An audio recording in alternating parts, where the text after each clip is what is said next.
Hey, this is Max. Welcome back to another CSR2 video. I'm here finishing up the last parts of the Green Hill. Now, I did the earlier parts during a live stream with Danny Lightning, so if you want to see some of the earlier runs, go to his live stream that he does with me every week. It's the August 13th Friday one that we just did. You'll see the earlier races. Here I am going to finish up the final bit of racing with the 4 cars or 5 cars that I locked in based on a pattern that I think is relatively easy. Now, for the most part, I am using stage 5 cars, except for the SVR, which I mentioned in my take video that it is the weak link in my opinion because it's not a great car without stage 6s. That car I am running 2 of the best stage 6s, which is transmission and nitrous. I did that because the 2 combined gives me the capability to run very high speed traps as well as very low times, which generally is what you want for any of these events. You want a car set up with the parts that'll run the speed traps easily and yet still cut through all the challenge times to win. Now, I locked in the Evora as car number 5. Now, the key thing about locking number 5 you need to know is, 1, you get a pretty challenging speed trap at race 79. And 2, you won't get a stage 6 for it. So you should lock in something that you have the parts already for and is not depending on luck with the final stage 6 to really get anywhere. So don't lock in a car that needs all the stage 6s still in lock-in number 5. Outside of that, I probably won't need stage 6s for the Evora to get through. The Mini Cooper GP is a very good car, very fast.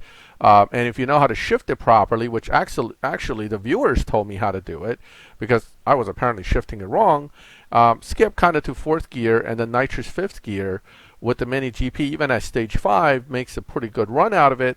The only thing you have to do for the Mini GP is to pass one of the speed trap challenges. You have to set the final drive back slightly so that the car will beat that speed trap of 158 miles per hour. It can do it with stage 5 without a problem. You just need to knock back the final drive a little bit until you see top speed on the dyno of 158 and change. Then just use nitrous in the later gears as you normally would, and the car will top out at 185 in the quarter mile without an issue. Now, race 71 goes to a orange color, which means it's harder but not impossible. This is the one race that is considered a hurdle race, but notice it's for the Mini GP, which is the first lock-in. This is actually, from a speed standpoint, the most challenging race for the car, in the sense that the time has to be pretty good for you to get through this race and win, but the GP is so much faster than its dyno may be letting on that you won't have a problem beating it. And again, this GP is set at stage 5 full fusion. I don't have any stage 6s in on this car. And that kind of completes the most difficult challenge for the GP as far as the one-on-one race from 72 to 80. Now all you're really dealing with that are speed traps and relays that are the more difficult races now. So here comes a speed trap. This is for the SVR. It's a 237-mile speed trap. I can tell you that at stage 5 only, this car probably won't hit 237 easily. You really need some stage 6s. One nitrous stage 6 may do this speed trap. With this car, the way I have it set up now, and all the 2 stage 6s that I put in, 237 is no problem at all. Okay, this is lock-in number 3. So if you don't want to deal with this particular speed trap with this car, you would have to swap it out to a different lock-in. But number 1 lock-in has a difficult time, so you don't want to use this car either. And let's see where number 4 lock-in falls in with the speed traps, because it may also have its own slightly more difficult challenge still coming up. We don't want to end up having that problem where you swap the lock-in 3 and 4 and then you get stuck anyway. Now, relays coming up. See, this is a relay. You got another speed trap here. This is the question mark speed trap.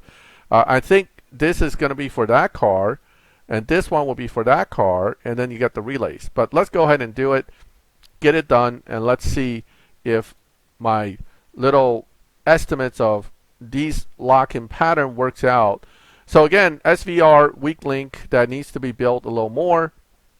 The others, if you have stage 5 full fusion, I think should be enough because they all are really good dyno beating cars that are pretty fast. Now the SVR, the good news about the SVR for these relays is it may not be that great in the half mile, but it does a pretty good quarter mile.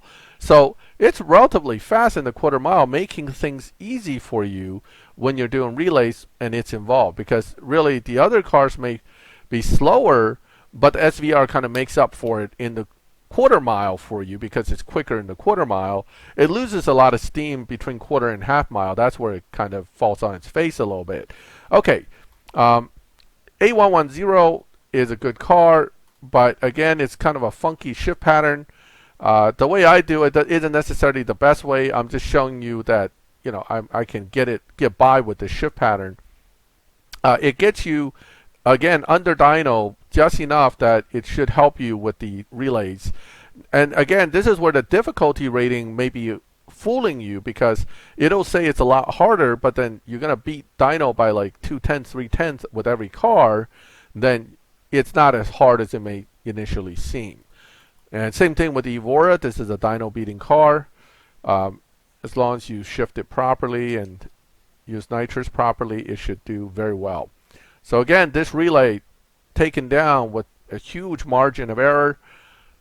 Very easy. Even if the SVR was missing a stage 6 and had weaker stage 6s, for example, I think I would have been just fine here with this particular challenge. So moving right along, we're now looking at some of the more difficult final challenges. It's not letting me add gas yet, so we'll just race, and when it runs out of gas, it'll automatically let me add it. So 74 to 80, right? This is where usually events get more challenging, but this event overall is designed to be easy. You're meant to get this car if you have enough upgrades on these other cars, and you have these other cars.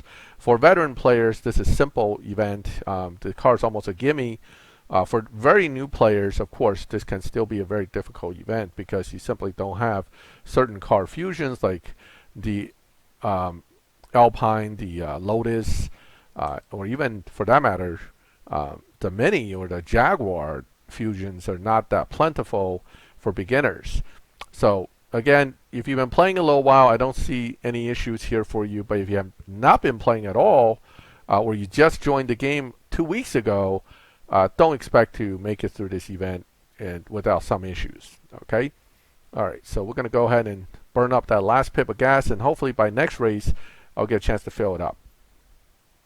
So again, lock-ins make a difference depending on which car gets which lock-in. Now, would it make a difference if we swap the Evora for first and the Mini GP for last? Probably not. Both cars seems to get pretty easily through the respective challenges for those two. I just don't know how difficult Evora's race 71 might have been.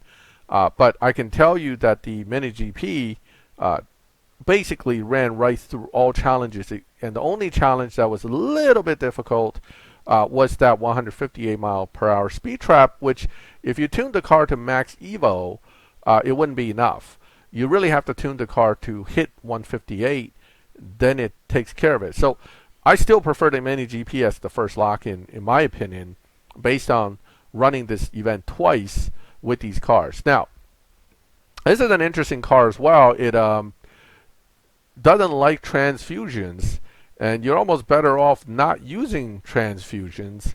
But so this gets this speed trap that we were kind of looking at earlier as a question mark. The BMW will trash that speed trap no problem at stage 5 only. So there you go.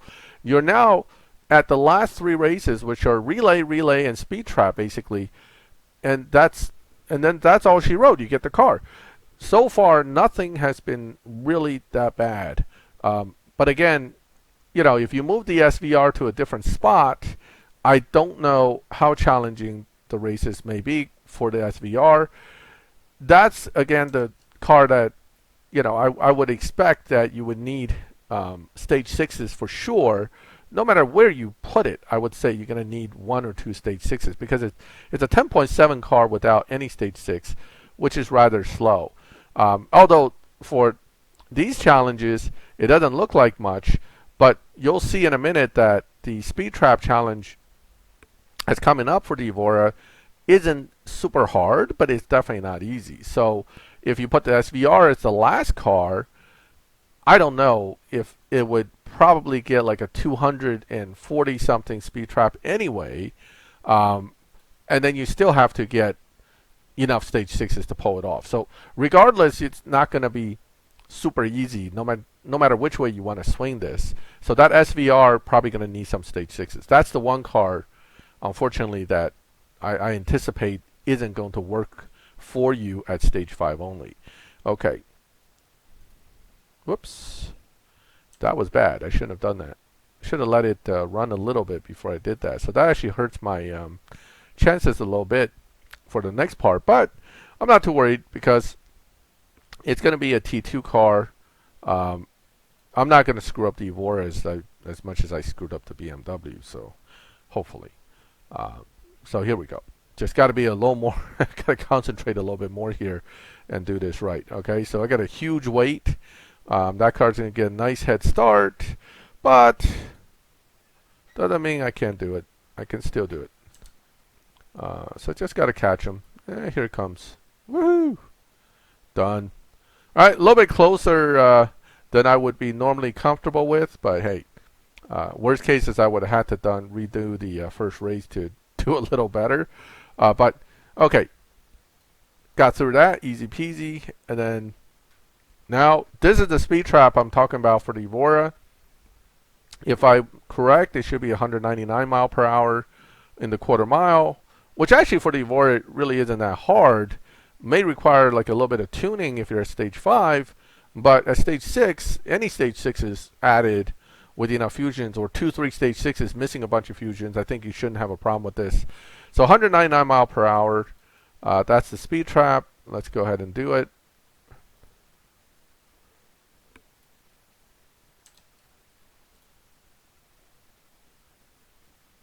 And did I get it? Yes. All right. Cut it a little closer, but I didn't want to retune the car. Just by using nitrous slightly later, I was able to push through that one as well in one shot. So 200 mile per hour and change, and we're off to the final race. And that's basically it. I mean, that's all she wrote, right? Very, very straightforward. And again, not a difficult event. I mean, you know, from every which way I look at it, this is just like the Pro Leagues Avenue for the American Series. You're meant to get this car. You're given 90 days to get this car, so you can build these cars slowly. The only, again, the A1110, the Lotus, and the Jaguar, unfortunately, the fusions can be real difficult to fill up. And if you're really new, once again, unfortunately, really new players can't make it through any events. I mean, that's just a sad reality of being too new at this game.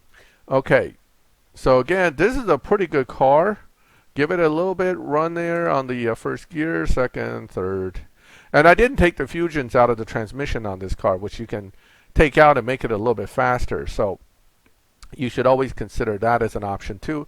2 uncommons and 1 rare I think you need to take out or something like that. Anyway, these fusions actually hurt performance rather than help it for the BMW. So the transmission fusions are not all helpful to that car. Maybe just don't put them in if you haven't yet. Okay, so the Mini, again, nitrous in 5th, just kind of jump to 4th a little bit earlier, and nitrous in 5th, and boom, done. Okay. All right, so the extreme, again, is not totally extreme, which means it's just hard. They always make the last race look like extreme. I don't know, even if I had like 5 fully max cars, it probably still shows as somewhat extreme, which is meaningless. Here we go. Again, this car is really quick in the quarter mile, which actually helps me in the grand scheme of when you're averaging out all the times you're running, it makes the things easier and easier for you. Now, this is a T2 versus T5, so this is where the difficulty comes in again, right? You get a head start, but the other car can maybe catch you. Okay, let's take a look.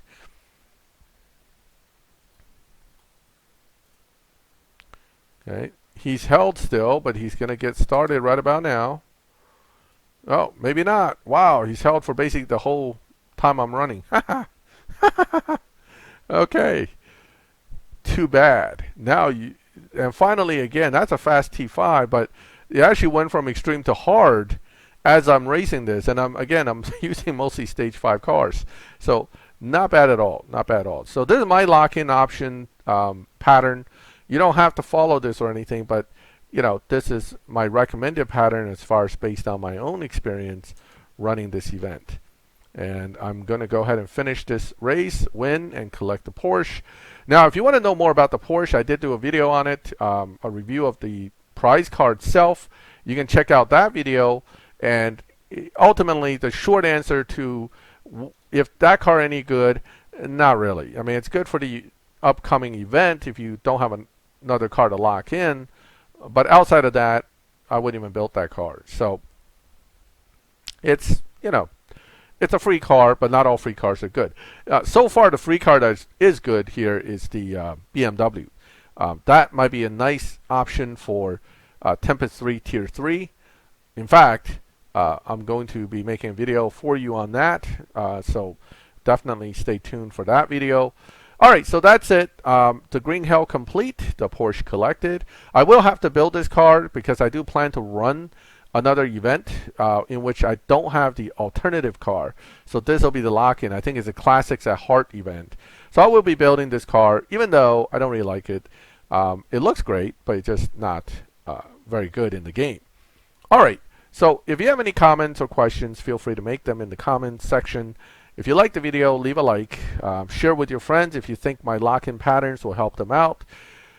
If you like my channel and would like to get notifications when I put up new videos, subscribe, hit the bell, and you get those notifications.